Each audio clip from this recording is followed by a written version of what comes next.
Halo semuanya, selamat sore. Jadi perkenalkan, aku Clara Anastasia.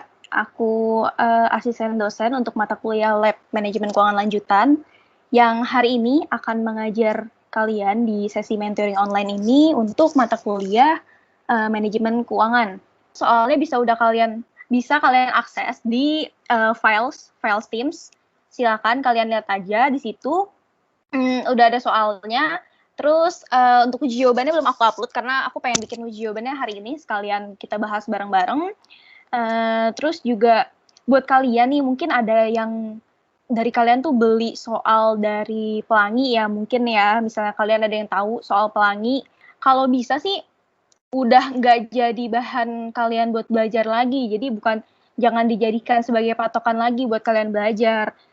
Kenapa?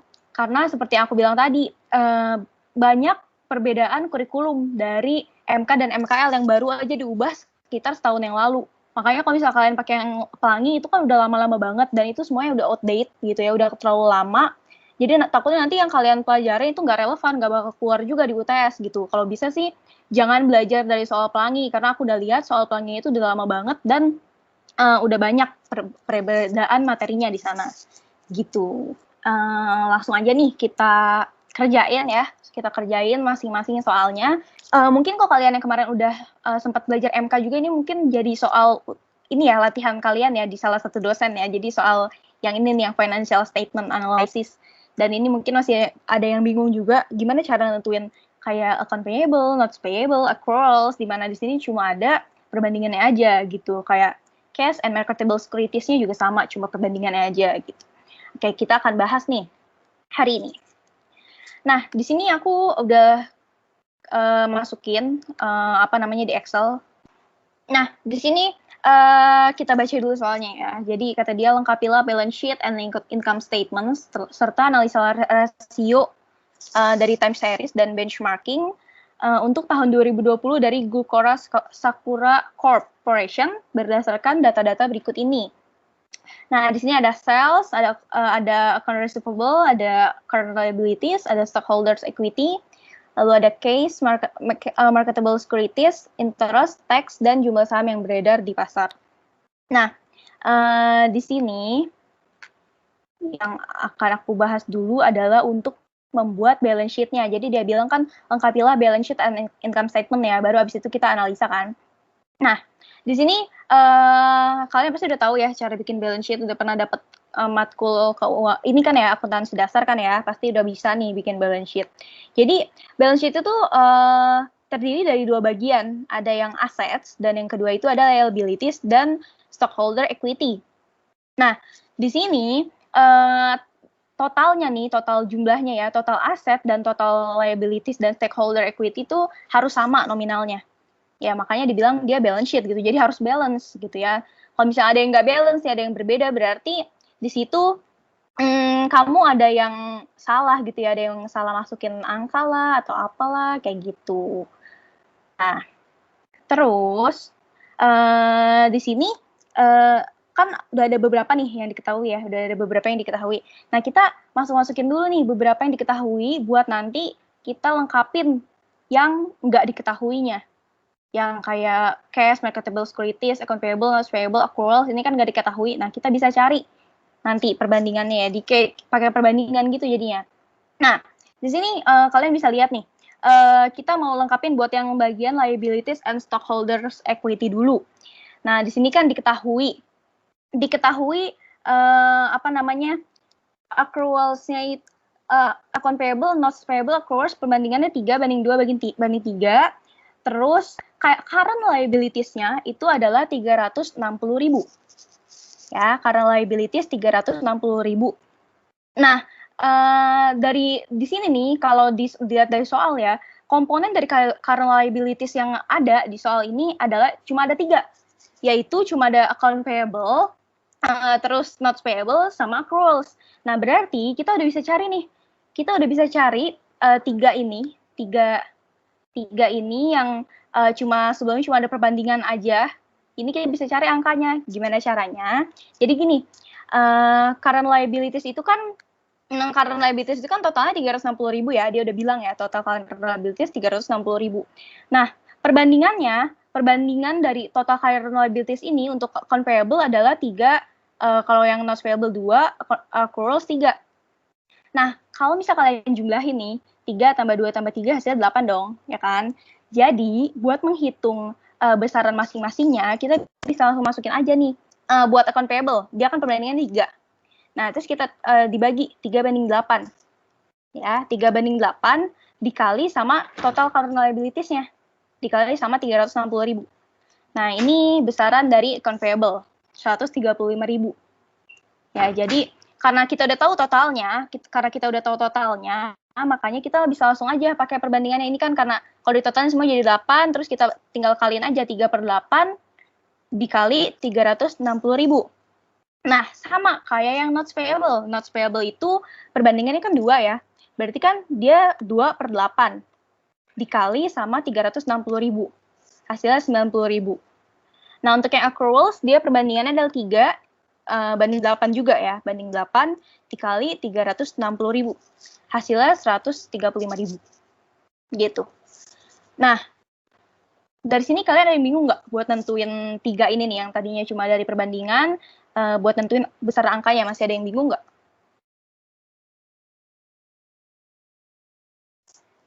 Atau sudah jelas? Kalau udah jelas, kita bisa lanjut.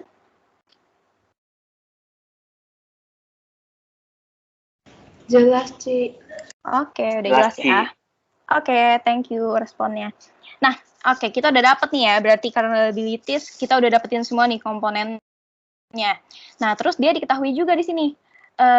Oh ya, ini aku tandain dulu deh. Current liabilities-nya aku tandain dulu, berarti kita udah selesai isi.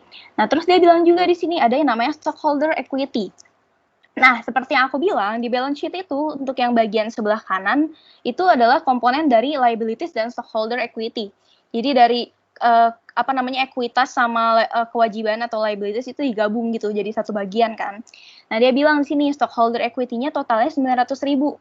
Nah, ini tuh dia emang nggak dijabarin kan ya, nggak dijabarin stockholder equity-nya itu terdiri dari common stock kah, atau preferred stock, atau apa gitu ya. Pokoknya dia cuma bilang, stockholder equity-nya 900.000. Ya udah, berarti kita langsung masukin aja di sini. Stockholder equity-nya 900.000. Jadi ini udah total gitu ya, udah total equity-nya 900.000. Udah deh, kita udah kita pindahin kan, udah kita pindahin ini. Nah, terus di sini kalau kita baca lagi nih soalnya, di sini buat yang komponen liabilities and stockholder equity cuma ada 3 bagian ini nih. Cuma ada account payable, notes payable, accruals yang masuk ke current liability sama stakeholder equity. Nah, sisanya yang ini itu adanya di bagian aset ya. Berarti kan nggak bisa kita masukin lagi. Nah, berarti kita udah bisa langsung totalin di sini. Kita udah bisa langsung totalin total liabilities and stockholder equity-nya dengan cara total current liabilities ditambah sama stockholder equity. Nah, itu masuknya ke jadi total liabilities dan stockholder equity 1.260.000 gitu. Nah, karena sebenarnya sih ya, kalau biasanya nih balance sheet yang lengkap, di sini itu biasanya kalau di bawah current liabilities biasanya ada long term debt. Long term debt itu liabilities aja gitu ya. Jadi liabilities aja. Terus kadang suka ada lagi return earnings gitu-gitu. Nah, di sini tuh nggak ada. Nah, makanya kita kita masukin aja yang ada di komponen soalnya. Kita bisa langsung totalin dari current liabilities tambah stockholder equity-nya. Hasilnya total liabilities and stockholders equity 1.260.000 gitu. Nah, oke, kita lanjut. Bagian sebelah ininya udah selesai kan ya? Kita udah selesai nih di bagian sebelah kiri. Kanan sebelah kanan. Nah, terus abis itu kita bisa isi buat bagian yang sebelah kirinya nih, yang bagian assets. Ya, bagian assets. Nah, gimana sih caranya? Gimana sih cara ngitungnya ya? Nah, di sini kan kalau buat yang sales ini nggak kepake sih ya. Sales itu kepakainya nanti buat isi di income statement. Nah, kita abaikan aja, berarti sales nggak usah. Terus yang nomor 2 juga kita udah dapat, udah nggak usah. Nah, kita berarti tinggal isi nih account receivable. Account receivable-nya itu dia bilang 180.000. Itu kan komponen dari aset juga ya. Komponen current assets maksud aku. Nah, account receivable kita udah isi nih ya di balance sheet-nya 180.000. Terus abis itu di sini komponennya dari aset ada 3 yang kita bisa lihat ya. Ada current liabilities, ada account receivable, ada cash, sama marketable securities. Tunggu, aku tandain biar beda.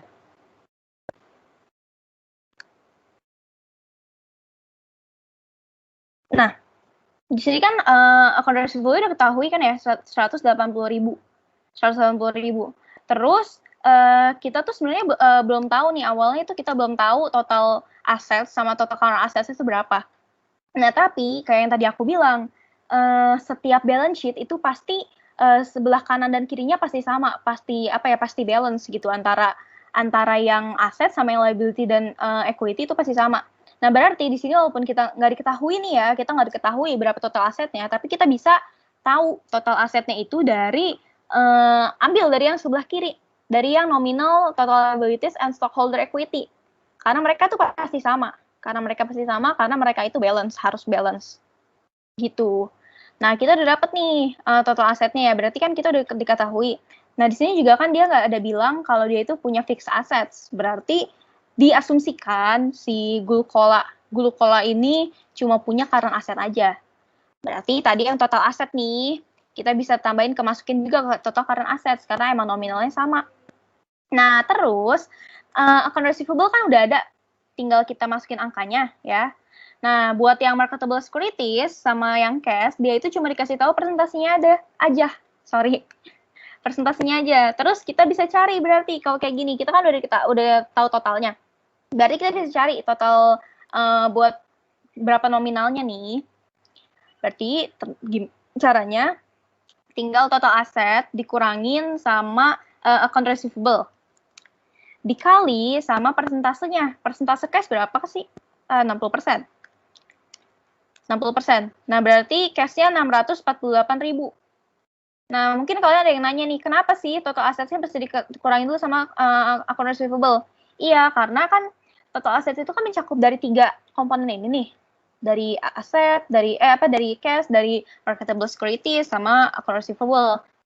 Nah, karena account receivable diketahui, makanya kita kalau misalnya nanti kita nggak kurangin total aset sama ininya, berarti nanti bakal hasilnya bakal beda dong. Gitu. Nah, terus marketable securities juga sama. Jadi caranya itu total aset dikurangin sama account receivable, dikurangin dulu sama yang diketahuinya ya. Nah, baru kita bisa kaliin sama persentase marketable securities, 40%. Nah, dapat hasilnya 432.000. Udah, kita di bagian aset udah selesai. Nah, di sini jadi semua asetnya diasumsikan karena aset semua ya. Makanya total aset sama total karena asetnya sama, 1.260.000. Gitu. Nah, buat balance sheet udah selesai nih. Kalian ada yang mau nanya dulu nggak sebelum aku lanjut ke income statement? Mungkin ada yang masih bingung perbandingannya atau apa gitu? Atau sudah jelas kah? Itu biasa emang selalu cash sama marketable securities gitu-gitu doang? Atau ada lagi komponen lain gitu? Oke. Kalau di komponen balance sheet ya, biasanya sih nggak sesimpel ini sebenarnya. Ini cuma karena emang di soalnya itu dia diketahuinya cuma ini aja dari komponen asetnya. Dari komponen asetnya itu cuma ada cash, marketable securities, sama account receivable. Nah, biasanya itu suka ada kayak ada mesin gitu ya, ada mesin kan maksudnya ke fixed asset, terus juga kadang itu ada investasi yang jangka pendek, kayak gitu-gitu deh. Pokoknya biasanya sih nggak cuma ini doang, cuma karena ini kebetulan di soalnya cuma diketahuinya cuma ini aja, makanya kita masukin balance sheet-nya cuma ada 3 komponen ini, gitu. Thank you, Ci. Ya, jadi kalian juga mesti bisa bedain ya. Jadi kalau misalnya kalian dikasih nih komponen kayak gini ya, berdasarkan data berikut ini, nah kalian harus tahu ini datanya data apa aja gitu, mana yang masuk ke liability, mana yang masuk ke assets, mana yang masuknya ke income statement, kayak gitu. Jadi jangan sampai nanti nggak bisa ngebedain gitu. Sebenarnya sih kalau ini ya, kalau dari data balance sheet, income statement kayak gini tuh hafalan sih ya. Jadi kalian mesti hafal aja gitu. Jadi kalau misalnya aset tuh biasanya apa aja sih, terdiri dari apa aja sih. Terus kalau kayak liabilities dan stockholder equity tuh biasanya terdiri dari apa aja sih. Nah, jadi kalian udah bisa kelompokin dulu. Yang penting tuh jangan pernah salah ngelompokin. Nah, kalau kalian udah salah kelompokin, misalnya aset kalian masukin ke liability, terus misalnya accruals kalian masukin ke assets, nah itu udah bakal berantakan balance sheet-nya. Jadi di sini sebenarnya kalian tuh harus mantepin dulu basic kalian di pemahaman untuk komponen aset dan komponen liability dan stockholder equity itu perbedaannya di mana gitu. Jadi jangan sampai kalian tuh nanti kebalik-balik pas ngisi ininya gitu. Ya kalau aset sih sebenarnya aset ya pasti apa yang kita punya kan ya, apa yang kita punya gitu. Terus kayak bisa kita pinjemin ke orang kan, account receivable tuh kayak istilahnya tuh kita minjemin uang ke orang gitu kan ya. Misalnya ada orang yang belum bayar barang kita, berarti kan itu kita orang ada yang punya hutang sama kita. Nah, berarti itu masuknya ke aset kita. Nah, terus kalau account payable berarti kita punya utang sama orang kayak gitu. Notes payable juga sama, kita punya utang sama bank. Kayak gitu-gitu. Jadi jangan sampai kebalik aja sih. Menurut aku sih ini gampang asal kalian udah tahu komponennya apa aja, yang dimasukin apa aja gitu. Mau nanya, Ci. Iya, boleh. Kalau misalkan di aset ada goodwill. Goodwill. Ya, bukan total current asset ya, Ci? Bukan. Nah, biasanya nih yang aku tadi bilang, biasanya itu kalau di aset kan dikelompoknya jadi dua ya. Ada current asset sama yang ada net fixed assets. Nah, kalau current asset itu kan aset yang jangka pendek ya. Kalau fixed asset itu aset yang jangka panjang. Nah, yang kayak tadi kamu bilang, kalau kayak goodwill, paten, terus kayak franchise kayak gitu-gitu, itu kan masuknya ke aset yang jangka panjang. Atau bisa kita sebut juga sebagai fixed asset. Nah, biasanya itu tuh dimasukinnya di bawah sini. Di bawah total current assets, nanti biasanya kita ada fixed asset. Fixed asset. Nah, di sini fixed asset bisa apa aja? Bisa kayak yang tadi aku bilang, misalnya nih, ada mesin. Terus ada lagi goodwill gitu ya, misalnya goodwill. Nah, ini nanti dia masuknya adalah total fixed asset di sininya. Total fixed assets. Berapa? Misalnya 700.000, 7 juta atau berapalah tuh aku masukin angkanya. Nah, terus abis itu buat tentuin total asset berarti total fixed asset ditambah total current asset. Nah, jadi kebetulan di soal ini emang dia itu nggak ada fixed asset gitu ya. Jadi dia cuma ada current asset. Makanya di sini aku emang ya udah masukin aja yang ada di soalnya gitu. Soalnya dia nggak ada fixed asset. Tapi kalau misalnya tadi kamu bilang goodwill itu masuknya di fixed assets ya. Makasih, Ci. Oke, sama-sama. Oke, gitu ya jadinya ya. Sama kayak assets, ada fixed assets, di liability juga ada long term liability. Kalau ini kan ada current liability ya. Ada juga long term liability atau disebut juga liability aja gitu ya, liability aja. Nah, itu biasanya kayak long term debt gitu ya, hutang jangka panjang, terus kayak bonds atau obligasi kayak gitu-gitu itu masuknya ke liability gitu. Cuma di sini emang nggak ada, jadi cuma current aja. Nah, selanjutnya kita udah bisa masukin ke yang income statement. Income statement ini biasanya panjang. Cuma balik lagi, di soal itu diketahuinya cuma dikit gitu ya, cuma ada interest, cuma ada tax. Jadi di sini ya udah kita masukinnya sesuai sama di soal aja, sama yang diketahui di soal. Nah, dia bilang kan ya, sales revenue itu 6.300.000. Nah, terus interestnya itu 36.000. Nah, udah kan ya, berarti kita udah bisa dapetin sales dikurangin sama interest, hasilnya itu adalah net profit before tax. Ya, net profit before tax. Atau EBT, earning before tax. Sama aja sih, itu cuma beda penyebutan aja antara mau net profit before tax atau earning before tax. Ya, aku tulisin deh, takutnya kalian ada yang earning before tax. Soalnya itu perbedaan dari dosen-dosen aja sih, biasanya suka beda-beda nyebutnya kan. Nah, ini earning before tax-nya berarti kan tinggal 6.300.000 dikurangin 36.000, berarti 6.264.000. Nah, earning before tax terus kita kurangin lagi sama tax. Tax-nya itu 30%. Nah, 30% dari earning before tax. Ya udah, jadi tinggal gini aja, tinggal 30%, 30% dikali sama 6.264.000. Hasilnya adalah ini kan tax-nya ya, besaran tax-nya. Terus akhirnya adalah net profit after tax. Net profit after tax-nya 4.348.800.000 gitu. Nah, terus di sini sebenarnya ini masih bisa di breakdown lagi jadi earning available for common stockholder. Nah, jadi kalau kalian lihat ya di soalnya ya, nih aku tandain dulu deh.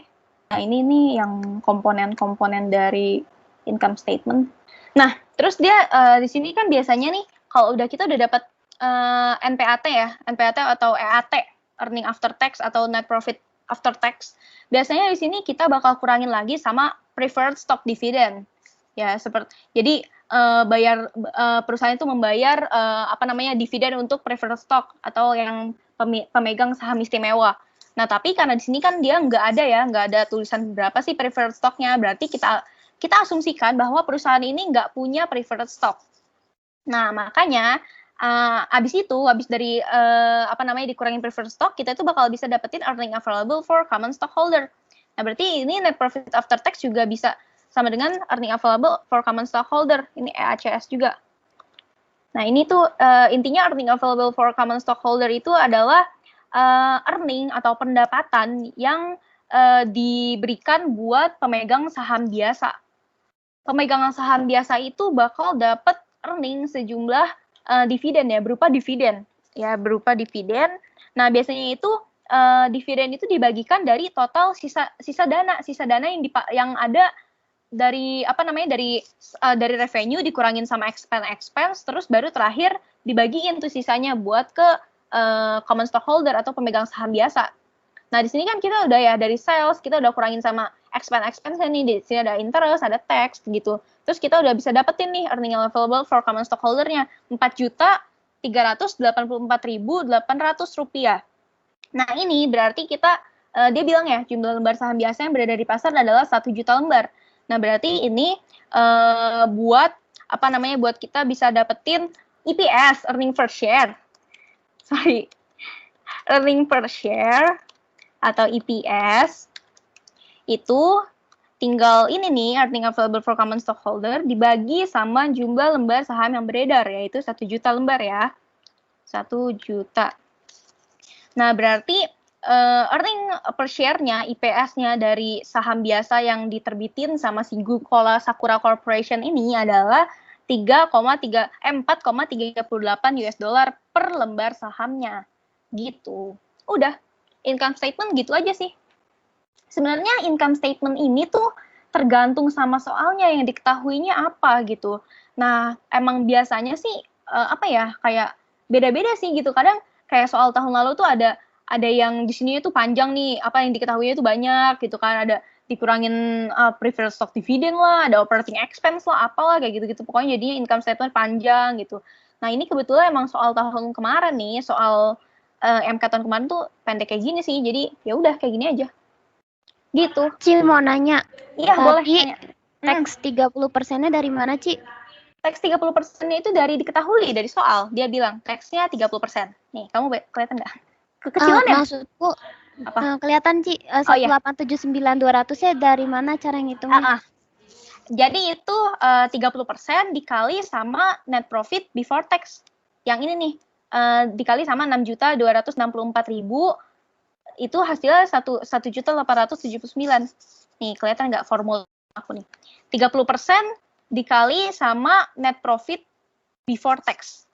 Itu jadi besaran taxnya.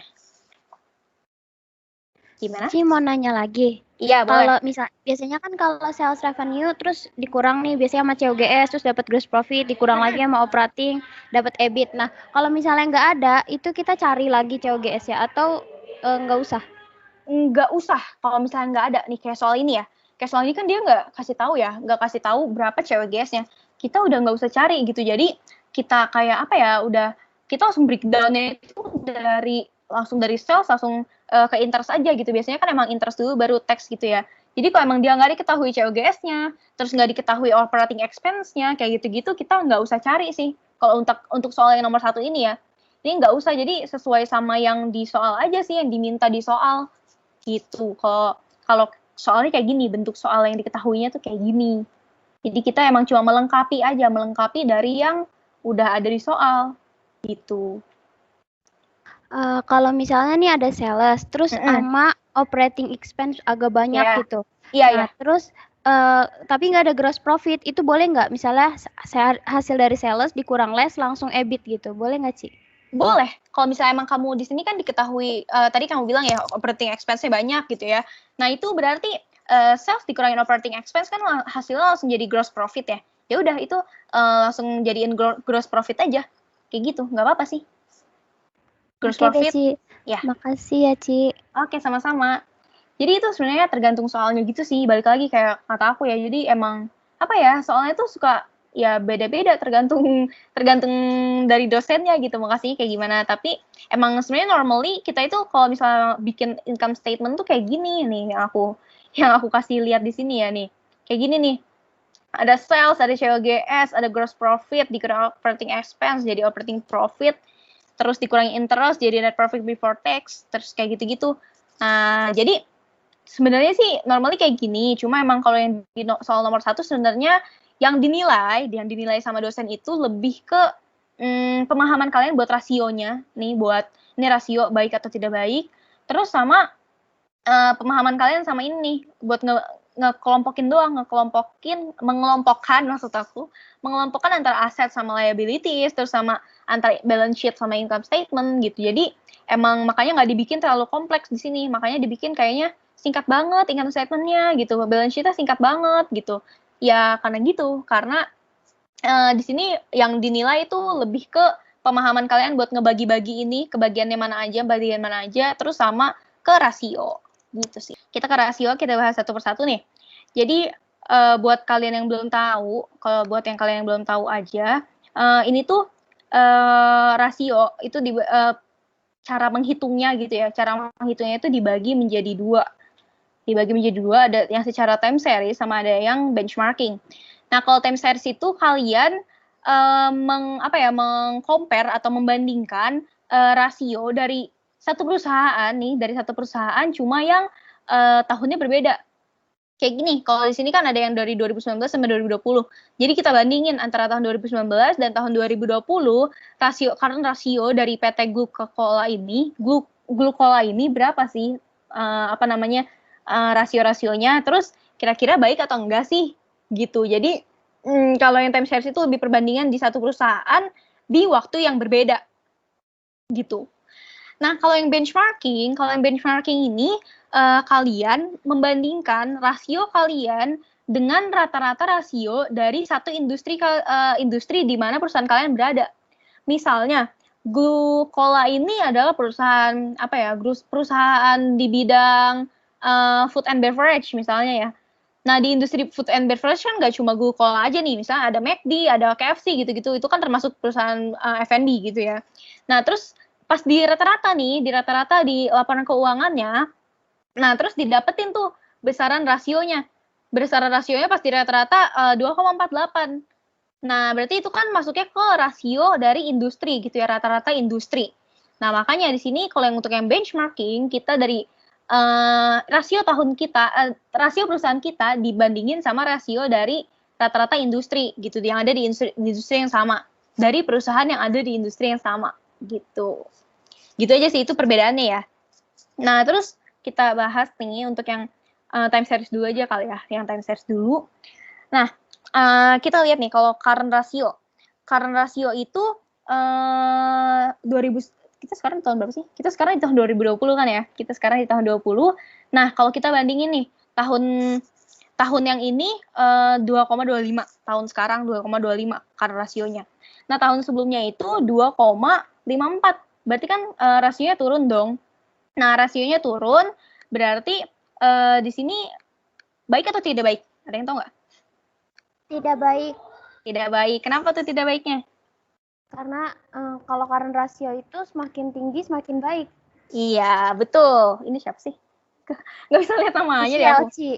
Oh, Michelle. Oke, thank you, Michelle. Ya, benar. Jadi kalau current ratio itu semakin tinggi semakin baik karena rasio itu mengukur kesanggupan gitu ya, kesanggupan si perusahaan memenuhi kewajiban jangka pendeknya atau dari current liabilities-nya gitu. Bukan current liabilities sih, lebih kayak kewajiban jangka pendek keseluruhannya gitu.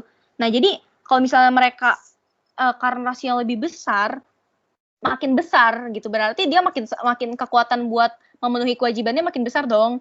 Gitu, makanya itu makin baik kalau misalnya nilainya makin besar. Nah, tapi kalau kita bandingin nih 2019-nya 2,5. Nah, 2020 dia kok 2,2. Berarti kesanggupannya kan menurun dong, kesanggupan untuk memenuhi kewajibannya.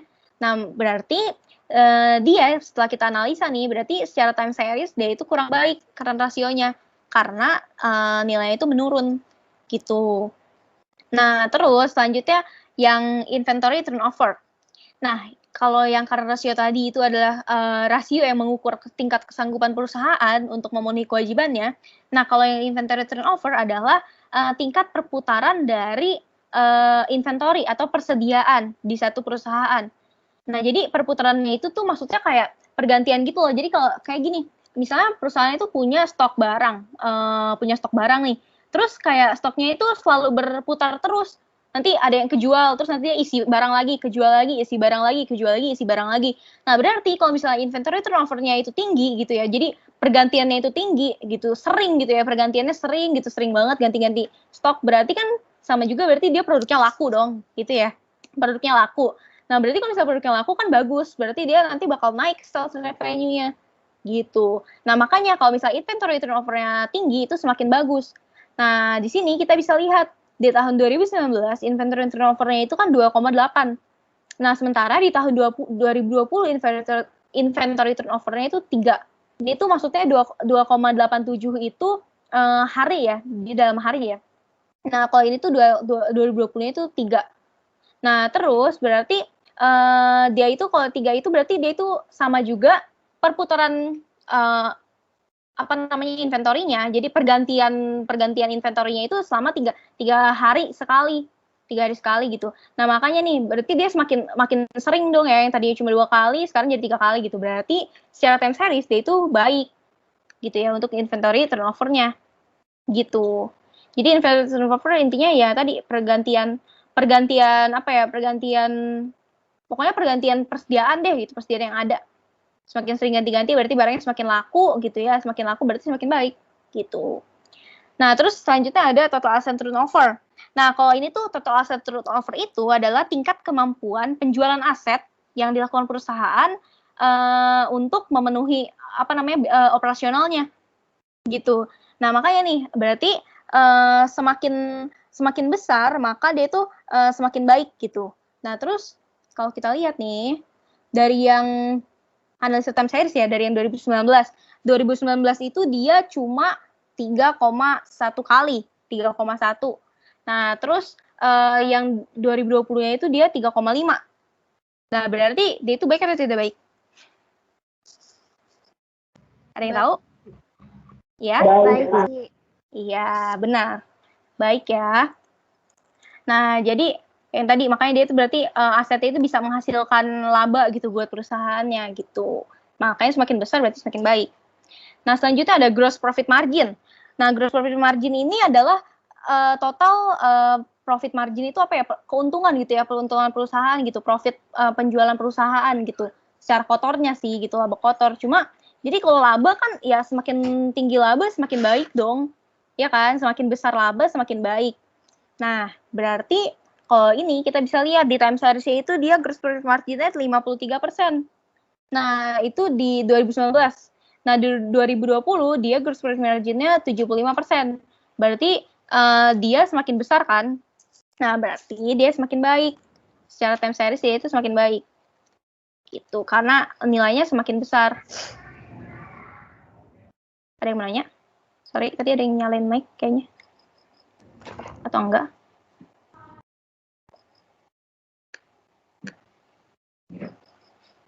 Ih, kok nggak bisa sih teksnya nih? Bentar ya, guys.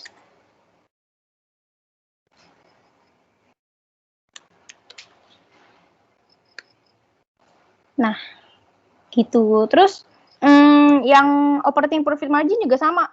Jadi dia itu tuh kalau operating profit itu kan yang tadi ya nih. Kalau kalian lihat di sebelah sini nih ada langsung di sebelah kanan aku udah siapin ternyata. Jadi operating profit itu adalah total profit yang dihasilkan sama perusahaan sebelum dikurangin sama interest dan tax. Sini bisa kelihatan kan ya kalau dari income statement-nya ya. Nah, berarti semakin gede operating profit-nya, maka semakin bagus. Kan? Semakin gede makin bagus, berarti makin untung dong. Nah, terus kalau kita lihat di 2019, operating profit dia itu 24%. Itu 2019. Nah, tapi di tahun 2020 dia itu jadi 30%, berarti semakin besar kalau semakin baik. Gitu.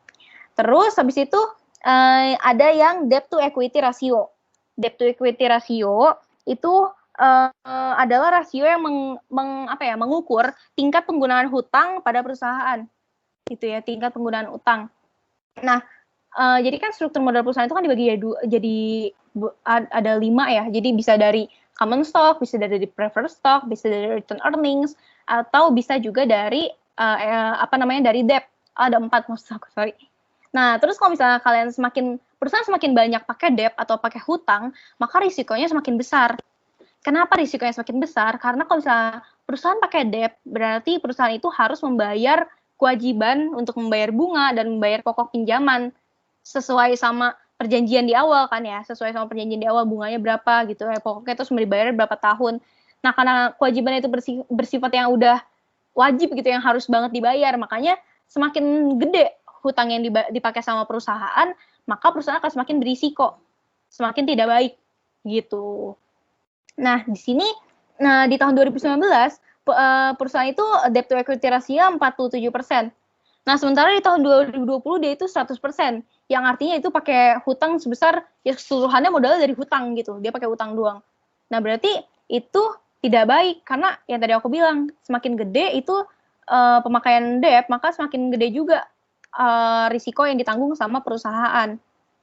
Terus juga kalau misalnya nanti sih ya kalian di semester-semester depan tuh ada yang namanya financial distress. Jadi financial distress itu atau ketidaksanggupan perusahaan untuk membayar kewajibannya. Nah, itu tuh biasanya disebabkan karena hutangnya terlalu besar. Kayak kalau misalnya nih common stock gitu ya. Kalau misalnya perusahaan cuma pakai equity gitu ya, pakai common stock gitu. Misalnya perusahaan nggak punya laba, mereka kan nggak harus ngebagiin dividen dong gitu. Nah, sementara kalau misalnya pakai debt, mau perusahaan ada laba mau dia nggak ada laba, mau dia minus, mau dia untung gitu, dia itu tetap harus bayar kewajibannya gitu. Makanya di situ dia itu sering menyebabkan financial distress atau kesulitan keuangan gitu. Itu sih nanti sih ya, itu masih lama kalau kalian belajar kayak gitu, itu masih lama. Cuma nice to know aja buat kalian gitu. Nah, terus habis itu ada debt to total asset ratio. Nah, di sini itu adalah rasio yang menunjukkan risiko yang lebih tinggi dari perusahaan untuk melunasi hutangnya dengan menggunakan total assets. Nah, yang tadi aku bilang kalau misalnya perusahaan kan harus bayar hutang dong, hutangnya harus dibayar. Nah, semakin tinggi maka risikonya berarti semakin besar. Nah, di tahun 2019 dia itu top debt to equity ratio 38%. Di tahun 2020 debt to equity rasionya 50%. Berarti semakin tinggi dong risikonya, berarti semakin tidak baik. Nah, selanjutnya ada price to earning ratio. Nah, ini adalah price to earning ratio itu rasio yang mengukur perbandingan antara harga saham dengan laba bersih perusahaan. Nah, semakin tinggi maka semakin baik. Nah, terus di sini kita bisa lihat di tahun 2019 price to earning rasionya 1,8, di tahun 2020 dia itu price to earning rasionya 3. Berarti kan makin gede dong, berarti itu semakin baik. Karena berarti earningnya, pendapatan perusahaan sama harga sahamnya itu makin tinggi gitu. Nah, terus selanjutnya kita bisa bahas yang benchmarking. Gila, nggak berasa udah sejam ya kita membahas satu soal. Nah, selanjutnya yang benchmarking nih. Benchmarking yang tadi aku bilang, kita itu berarti membandingkan antara rasio tahun ini dengan rasio dari rata-rata industri di tahun yang sama. Ya, karena kita bahasnya lagi di tahun 2020, maka kita bandingin sama rasio dari rata-rata industri di tahun 2020 juga. Nah, di sini buat yang current ratio. Current ratio itu di tahun 2020 perusahaan Coca-Cola itu rasionya 2,25. Nah, sementara di industrinya, di rata-rata industrinya 2,48. Nah, berarti dia lebih kecil dong daripada rata-ratanya ya. Berarti itu tidak baik.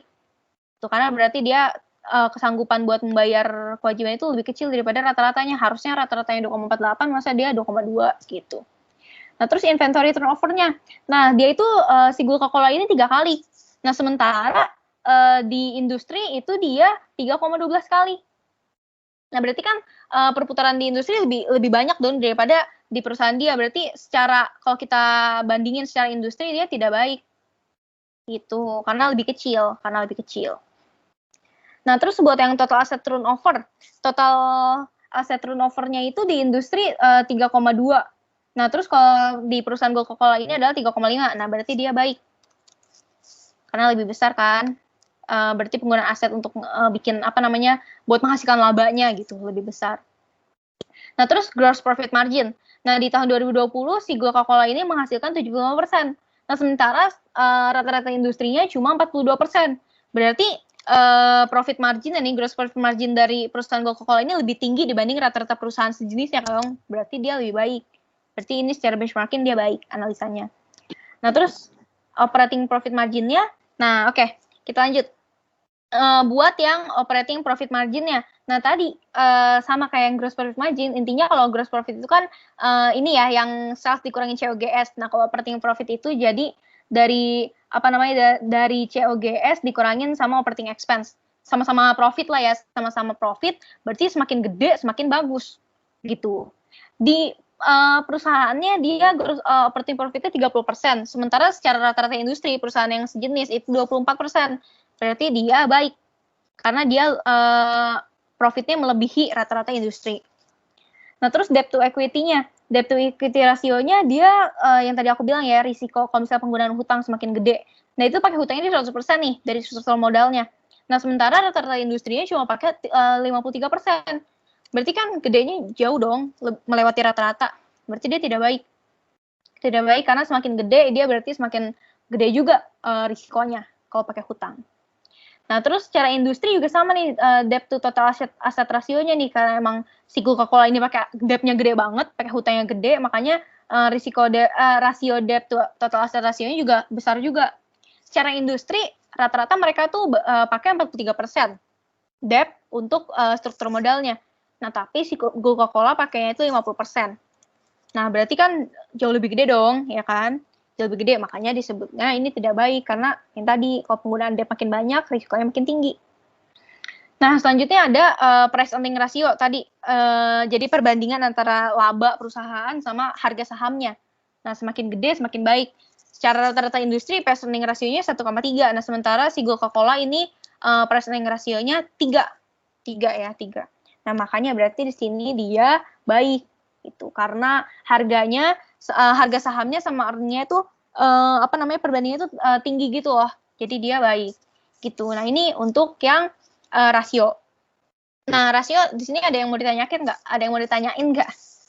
Ci mau nanya. Iya, boleh. Kalau average payment period itu makin lama makin bagus apa enggak?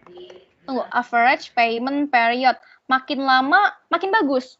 Karena gini, kalau payment period itu kan berarti periode kita ngebayar hutang ke perusahaan lain gitu ya. Kita ngebayar ke supplier kah, atau kita ngebayar utang lah, pokoknya kita ngebayar gitu. Ada uang yang dikeluarin dari perusahaan kita. Nah, semakin lama kita ngebayar hutang, maka semakin baik buat kita nih, buat perusahaan kita. Kenapa? Karena berarti uang tersebut tuh, misalnya gini deh, contoh kalian tuh punya hutang sama kalian perusahaan Coca-Cola, dia punya hutang sama perusahaan B. Nah, dia punya hutang jatuh temponya tanggal 3 April. Nah, dia itu tapi si Coca-Cola pengen bayar duluan. Dia tuh pengen bayar duluan di tanggal 1 April deh gitu misalnya ya. Berarti kan nanti average payment period dia kan semakin besar ya, semakin kecil dia semakin cepat gitu kan ya. Nah, berarti kalau kayak gitu tuh nggak baik. Karena kenapa? Karena kan uang yang harusnya dia bisa pakai buat perputaran modal, bisa dipakai buat operasional dulu, tapi dia malah bayarin ke supplier gitu. Padahal jatuh temponya masih lama gitu. Makanya kalau bisa ya payment period itu kalau bisa lama gitu, lebih lama gitu. Semakin lama ngebayarnya semakin baik. Asalkan jangan sampai lewat dari jatuh tempo, karena nanti bakal mempengaruhi credit ratings dari perusahaan. Nanti kalian di abis UTS nih, kalian bakal belajar tuh tentang kayak gini-gini nih, kayak hutang, kayak gitu-gitu. Nanti kalian bakal belajar ada satu chapternya gitu. Nah, di situ jadi kalau payment period emang kalau bisa tuh lebih lama gitu, lebih lama. Karena kalau misalnya lebih lama, hitungannya tuh kalian bisa pakai uang itu buat perputaran modal dulu, buat membiayai operasional kalian dulu gitu, daripada kalian malah dipakai buat ngebayar utang. Kalau bisa sih bayar utangnya di jatuh tempo, pas jatuh tempo. Nah, sementara kebalikannya, kalau yang ACP, average collecting period, kalau bisa semakin cepat, semakin baik. Nah, jadi collecting itu kan berarti perusahaan itu mengumpulkan utang-utang dari orang lain dong. Misalnya si Coca-Cola dia minjemin uang ke perusahaan A, minjemin uang ke perusahaan B. Nah, uang kita kan dipakai sama mereka. Ya, uang si Coca-Cola kan dipakai sama mereka. Nah, semakin cepat uang itu balik, maka kan Coca-Cola bisa pakai hutang yang dipinjam sama orang tadi, itu uang yang dipinjam sama orang tadi buat operasional atau buat beli bahan baku kayak gitu. Jadi makanya semakin cepat kalian nagih utang gitu ya, semakin cepat collection periodnya itu semakin baik. Tapi semakin lama perusahaan bayar utang ke perusahaan lain itu malah semakin baik juga. Gitu. Jadi kebalikan gitu. Cici. Iya, sama-sama. Oke, baik. Kalau gitu udah ya. Buat yang rasio mungkin nanti juga bisa kalian masih ada bingung nih, seandainya masih bingung, aku masih open kok, misalnya kalian mau tanya-tanya, boleh PC aja gitu, walaupun aku bukan asdos kalian gitu, tapi nggak masalah sih, nanti PC aja kalau misalnya masih bingung gitu, tanya-tanya aja nggak apa-apa kok. Jadi mungkin sekarang kan belum kepikiran nih mau nanya apa gitu kan, nanti kalau misalnya di luar jam ini masih mau tanya, it's okay, tanya aja, chat aja di Teams, atau ada ID lain aku juga kok di di Teams, di profile Teams aku. Gitu.